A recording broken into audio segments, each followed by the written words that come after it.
Now I'm inviting Mr. Rajkumar Keshwani, the man who experienced, the first man to experience the gas leak. Rajkumar Keshwani to please come and say his, whatever he wants to say, I think in 5 minutes.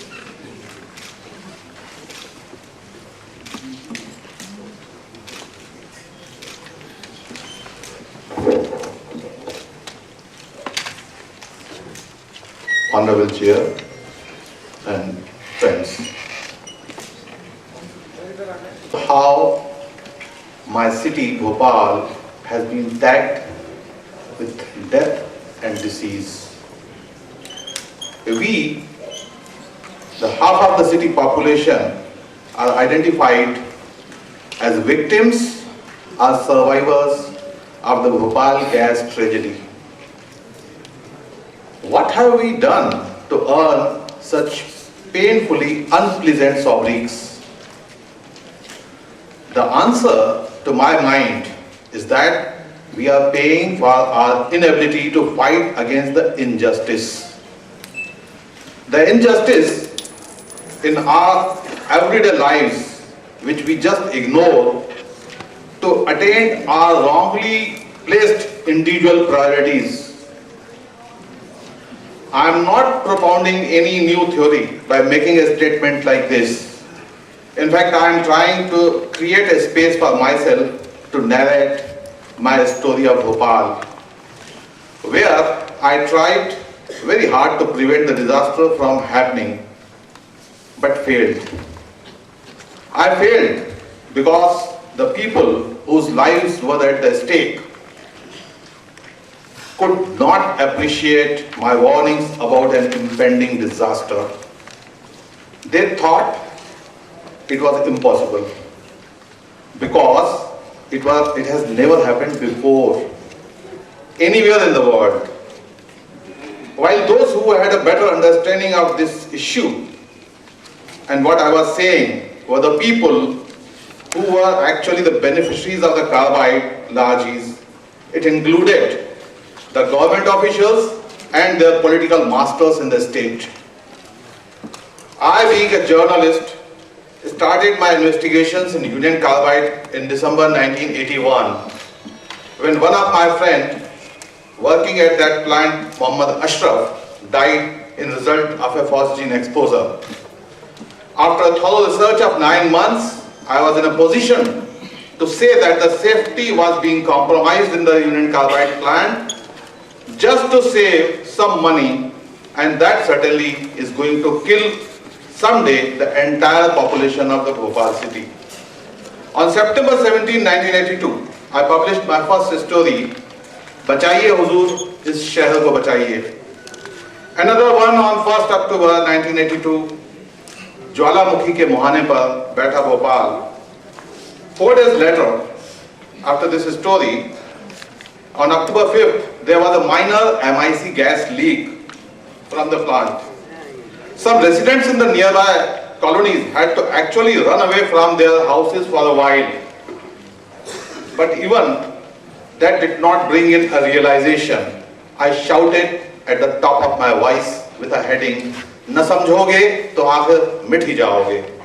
But nobody was willing to understand, especially the state government. I persuaded some of the local assembly members to raise this issue in the state assembly. The minister in charge then made a statement on the floor of the house which denied any such threat from the plant. He issued rather a certificate to Carbide on safety by saying that they have a great safety arrangement.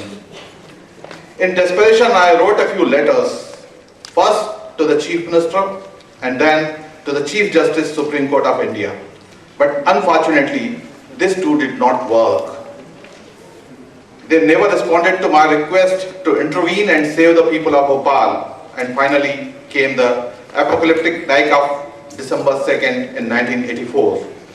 This was the beginning of a series of events which the history, I am sure, would describe as the story of great injustice in Bhopal. Gas leaked out and there was no one to save them from the curse.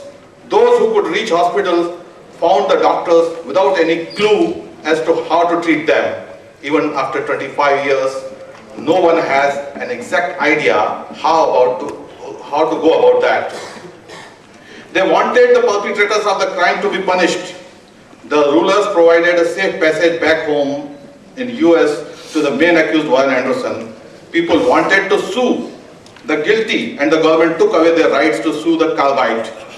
In 1989, government allowed the Calvite to get away just like that with a shameful settlement of just $470 million and acquitting the killers of Bhopal for the criminal liability. When the people's efforts could revive the criminal case, a judge diluted the charges to make it look like another case of a road accident. And then the final assault, June 7, 2010. The day of the judgment, 2 years of imprisonment for the death of 25,000 people and a fine of Rs 5 lakh for each accused. That makes an imprisonment of just 35 minutes for each death caused and 1 rupee for each injury caused. That was the judgment without justice. And I would conclude quoting Martin Luther King Jr., injustice anywhere is a threat to justice everywhere. Thank you. Now I'm inviting Sunita Narayan, as I told you, the dynamic woman of this country, who is a face internationally. I was told that she's a very difficult woman to contact and she may not agree to come, but she was very kind when I said that Vivek Tankhar is the president and Mr. Kamal Nath is the chief guest. Sunita agreed, sir. Thank you, Sunita. Please come. Thank you, Harish ji, and thank you for asking me. I think this is very important that the Madhya Pradesh Foundation has taken this up. I think I must put on record that this is an issue that the people of Madhya Pradesh must make their own. And I do believe that in the last 25 years, one of the disconnect that has happened in Bhopal is that too many of us have believed that this is not our problem, that this does not concern us. And when I went to Bhopal on the 2nd of December last year, my appeal to the people of Bhopal was that don't allow the world to forget this shame of Bhopal. Don't think that we can write it off. And I'm very, very glad today that the Madhya Pradesh Foundation, with its extraordinary reach into the Madhya Pradesh society, has decided to make this an issue and has decided to say this is your issue and you will tell the world how it can be dealt with. Rajkumar ji has just given us, I think, a very chilling account of what happened that night. I will not repeat what has happened in the last 25 years. I want to start this story to say that we understand that Bhopal is a national and a collective shame. But the question that we have today, where do we go from here? And I believe this is really where we need to absolutely concentrate our energies in. Because if we don't do so, then let's be very clear.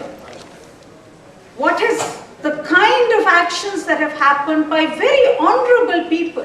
When I think back on the 25 years and I think of the people involved, many of the people who have taken decisions are actually very honorable people.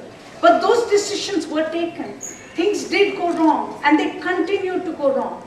So we have to make sure that from now we will fix it. And I think that has to be the focus. To me, there are 4 or 5 issues, and I will speak on 2 particularly, but I want to flag all issues because I think it's important for us as a nation and as a society to realize that there are very serious issues for us to take ahead. The first issue clearly is one of compensation.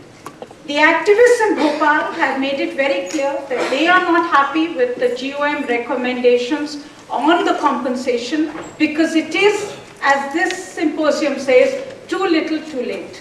It is also too little because very few people who are really affected by the Bhopal gas disaster are going to get the compensation.